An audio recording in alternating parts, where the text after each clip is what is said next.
বলতেন আসাদ্দুহুম ফি আমরিল্লাহি ওমর, আমার দ্বীনের ব্যাপারে সবচেয়ে কঠোর ওমর।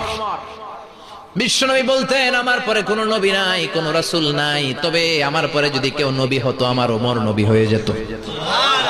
লা নবিয়্যা বা'দি ওয়ালা রাসূল, আমার পরে রাসূল নাই, কোনো নবী নাই, তবে লাউ কানা বা'দি নবিয়্যুন লাকানা ওমর।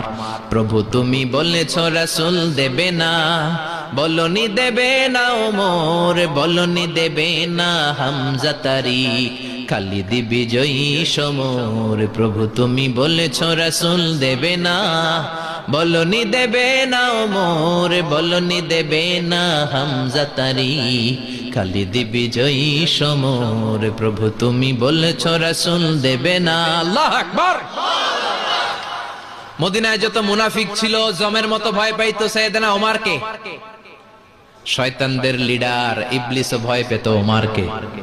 বিশ্বনবী বলেন ওয়াল্লাযী নাফসি বিয়াদিহি, ওমর ওই সত্তার কসম যেই সত্তার হাতে আমার আত্মা, মা লাকিয়াকা শাইতানু সালিকান ফাজ্জান ইল্লা সালাকা ফাজ্জান গায়রা ফাজ্জিক। ওরে ওমর, শয়তান যদি তোমারে কোনো রাস্তায় দেখে, ইবলিস যদি তোমারে কোনো রাস্তা দিয়ে হাঁটতে দেখে, ইবলিস ওই রাস্তা রেখে দিয়ে অন্য রাস্তা দিয়ে হাঁটে। ইবলিসও সাইয়েদনা ওমর ফারুককে দেখলে, এই রাস্তা দিয়ে দেখলে ওর বাপের কি জীবনে এই রাস্তা দিয়ে হাঁটবে না, এই রাস্তা ধুইয়া ওই আরেক রাস্তা ধরবে। চিল্লায় পড়েন আল্লাহু আকবার। কাফেররা ভয় পেত, মুনাফিকরা ভয় পেত, শয়তান ভয় পেত, এমনকি বিশ্বনবীর বিবিরাও ভয় পেত। সুবহানাল্লাহ পড়েন। বিশ্বনবীর বিবিরা বিশ্বনবীরে ধরলেন, আমার এইটা কিনা দেন, ওইটা দেন। বিশ্বনবী কয় টাকা নাই, ক্ষমতা নাই, সামর্থ্য নাই, বেশি কথা কইলে তালাক নিয়ে যাও, তোমাদের চেয়েও সুন্দরী অনেক সতী সাধবী নারী আল্লাহ ব্যবস্থা করে দিবে। বিবিরা মাঝে মাঝে খুনসুটি করতো, নবীরে ধরতো, এটা নাই ওইটা নাই, এটা দেন। একবার সব বিবিরা টাইট করে ধরছে, ও নবী আয়েশার ঘরে যেদিন থাকেন সাহাবারা বেশি হাদিয়া পাঠায় কেন, আমাদের ঘরে যেদিন থাকেন পাঠায় না কেন? কালকে জুমার নামাজের পরে ঘোষণা দিবেন সবার ঘরে সমান সমান হাদিয়া। নবী কয় আমি হাইতান্ন। ও মিয়া, কে হাদিয়া দিবে, কটুক দিবে, এটা কি ইমাম সাহেবের কাজ?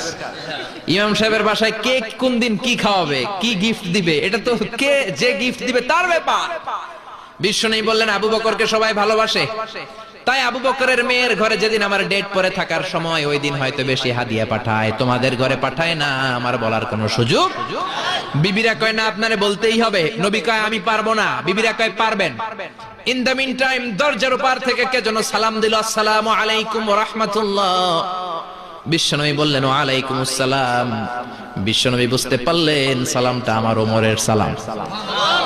বিশ্বনবী সালামের উত্তর দিয়ে বিবিদের দিকে তাকায়, দেখে একটা বিবি ওর সামনে নাই, সব উদাও, ভ্যানিশ হয়ে গেছে। ওই যে ওমর। সুবহানাল্লাহ পড়বেন না? এই জন্য ওমরকে শয়তানও ভয় পেত। আমাদের বাচ্চাদেরকে, আমার মেয়ে একটা মাত্র মেয়ে, খাইতে চায় না। শুধু আমার মেয়ে না, অধিকাংশ বাচ্চাদের এই অবস্থা। ওর আম্মু দিক দিয়ে খাওয়ায়, আবার দৌড় দেয়, আবার আমি খাওয়াই, আবার কান্নাকাটি করে, বলে গল্প শোনাও, তাইলে খাবো। এখন গল্প শোনাইলেও খায় না। বর্তমান সময়ের ছেলে মেয়েগুলো এরকম, এত জ্বালাতন করে, খেতে চায় না তো বলতে হয় বাঘ আসবে, বাঘ, সিংহ আসবে, সিংহ, সিংহ মামা আসবে, ঘুমাও ঘুমাও, এগুলো আমরা বলি না? বড় দোষী তো আপনারা কি বলেন? বাচ্চা যদি না ঘুমায়, না খাইতে চায়, এগুলোই তো বলে। বাঘ আসবে, বিড়াল আসবে। মদিনাতে ওমরে ফারুক যখন খলিফা, মদিনার কোন বাচ্চারা যদি না খেতে চাইতো, না ঘুমাইতে চাইতো, মদিনার মায়েরা বলতো তাড়াতাড়ি ঘুমাও, ওই যে ওমর আসতেছে, ওমর। আল্লাহু আকবার। কি শাসক ছিলেন সাইয়েদনা ওমর! সবাই সমান, উনার বিধান, উনার রীতি সবার জন্য সমান। মদ খাওয়ার অপরাধে নিজের কলিজার টুকরা ছেলে আবু শাহমাকে 80টা বেত মেরেছে। হাদিসটা দাঈফ, তবে শিক্ষা আছে আমাদের জন্য। 80টা বেত মেরেছে। এক রাওয়ায়াতে পাওয়া যায় বেত মেরে ছেলেটাকে আহত করে ফেলেছে, আর এক রাওয়ায়াতে পাওয়া যায় পিটাতে পিটাতে ছেলেটাকে দুনিয়া থেকে শেষ করে ফেলেছে। ছেলের মুখে গন্ধ পেয়েছে। আর শরীফতা খামরান, কিরে মদ খাইছস? কয় না বাবা, শরীফতু নাবিজ, আমি নাবিজ খেয়েছি। নাবিজ খাওয়া যায়। নাবিজ হচ্ছে রাত্রিবেলা আরবরা দুধের মধ্যে শক্ত খুরমা ছেড়ে দেয়। 1 কেজি দুধের মধ্যে 10টা শক্ত খুরমা ছেড়ে দিলে সকালবেলা দুধের কালারটা সাদা থাকে না, শক্ত খুরমার রস টেনে ওটা লাল হয়ে যায়, খেতে বড় মজা। এটাকে বলে নাবিজ। কিন্তু সকালেই খেতে হবে। ওইটারে যদি 3 দিন জমায় রাখেন, 4 দিন জমায় রাখেন, ওইটাও গাঞ্জা হয়ে যাবে, ওইটাও তারি হয়ে যায়, মদ হয়ে যায়। সাইয়েদনা ওমরের ছেলে এই কাজ করেছেন, একটু তারির স্বাদ নেয়ার জন্য 4 দিন রেখে দিয়েছে। সাইয়েদনা ওমর বললেন, কি খাইছস? কয় মদ খাই নাই। নাবিজ খাইছস? এদিকে আয়। ইফতাহ ফামাক, মুখ খোল। হা করার পরে মুখের সামনে নাক নিয়ে গন্ধ দেখে, মদের গন্ধ, কলারটা ধরে মসজিদে নববীতে নিয়েছেন। ইন দা মিন টাইম মসজিদে নববীতে জোহরের নামাজ হয়। নিজের ছেলেকে মসজিদে নববীর উস্তুয়ানা বলে, উস্তুয়ানাতু মসজিদুন নববী, মসজিদে নববীর পিলারে বেঁধেছেন। যেহেতু উনি খলিফা, মসজিদে নববীর ইমাম, জোহরের নামাজের ইমামতি করলেন। সালাম ফিরালেন, আসসালামু আলাইকুম ওয়া রাহমাতুল্লাহ, আসসালামু আলাইকুম ওয়া রাহমাতুল্লাহ। সালামের পর বললেন, মাকানাকুম ইনদানা হাদ, সুন্নতের পর বসে যাবেন, আমাদের একটা হদ আছে। আল্লাহর দেয়া যে বিধান, বিচার, এটাকে আরবিতে বলে হাদ, প্লুরাল হচ্ছে হুদুদ। আমাদের হুদুদ আছে, মানে গুরুদণ্ড আছে, বসবেন। হাজার হাজার মানুষ সবাই ওযু করে যখন ঢুকতেছিল, দেখে আবু শামা পিলারে বাঁধা। সবাই তো আশ্চর্য, কি আজীব তামাশা, প্রেসিডেন্টের পোলা বাঁধা। নামাজের পরে বাইরে আসার পরে হাজার হাজার মানুষ তাকিয়ে আছে। কানাঘুষা শুরু হয়ে যায়। সবাই বলে, কি হয়েছে? ওমর কয়, আমার টানাটানি করা যাবে না। এই যে থামেন, এখন টানলে কি হবে আমি জানি, খুব বিশৃঙ্খলা হবে। দাঁড়ায় শোনেন, দাঁড়ায় শুনলে ডবল সোয়াব। আমি চলে গেলে এরপর আপনারা টানাটানি করে ঢুকেন। কথা শুনতেছেন তো? মনোযোগ আছে? লোকদের মধ্যে কানাঘুষা। প্রেসিডেন্টের ছেলে, কেউ কয় ওমর মনে হয় মারবে না, যেহেতু নিজের ছেলে তো একটু ধমকি টমকি দিয়ে ছেড়ে দিবে। কেউ বলে, না ওমর তো এত সহজ মানুষ না, মদের বিচার তো 80টা বেদ, মনে হয় 40টা মারবে। কেউ কয় না, 80টাই মারবে। ওমর চেয়ারে বসে জল্লাদরে ডাকলেন, বললেন, ইবদা বিসমিল্লাহ, নে চাবুক শুরু কর। বাইতুল মাল থেকে শক্ত সাইজের একটা চাবুক আনবি। জল্লাদ চাবুক এনে দাঁড়ালেন। ওমর বললেন, ইবদা বিসমিল্লাহ, শুরু কর। জল্লাদ মারতে শুরু করেছে। ওয়াহিদ, ইতনাইন, তালাতা, 3টা মারার পরে এক থাপ্পড় মেরে জল্লাদকে 3 হাত দূরে ফেলে দিলেন। ধমক দিয়ে বললেন, তুই চাবুক মারস নাকি চাকরি বাঁচাস? আসলে জল্লাদ কিন্তু আস্তে মারে নাই, দেহের যত জোর ছিল জোর দিয়ে মেরেছে, কিন্তু ওমরের পছন্দ হয় নাই। ওমর বলে, আইন্দাকা তালাতা আইন্দে ওয়াহিদ, তোর হিসাবে চাবুক মারা হয়েছে 3টা, আমি ওমরের হিসাবে মাইর হয়েছে 1টা। চাবুক আমার হাতে দে, আমি 2 নাম্বার থেকে শুরু করি। ওমরে ফারুক 2 নাম্বার শুরু করলেন। 2, 3, এক একটা চাবুক মারে, ছুপ ছুপ করে চামড়া ছিলে, রক্তগুলো মসজিদে নববীর বারান্দার পিলারের মধ্যে লাগে। ওমরের চেয়ে শক্তিশালী দ্বিতীয় কোন পুরুষ মদিনার জমিনে ছিল নাকি? ওমরের হাতের মাইর। ছেলেটা চিৎকার দিয়ে বলে, বাবা, ও আব্বা, আর মদ খাবো না, ছেড়ে দেন, আর খাবো না। মদ তো আমি খাই নাই, আমি খেয়েছি নাবিজ, 3-4 দিন রাখার কারণে একটু মাতলামি হয়েছে আমার। আব্বা, এবারের জন্য ছেড়ে দেন, আর খাবো না। ওমরের কঠোর হৃদয়ে কোনো দয়া মায়া আসে না, মারতে লাগলেন।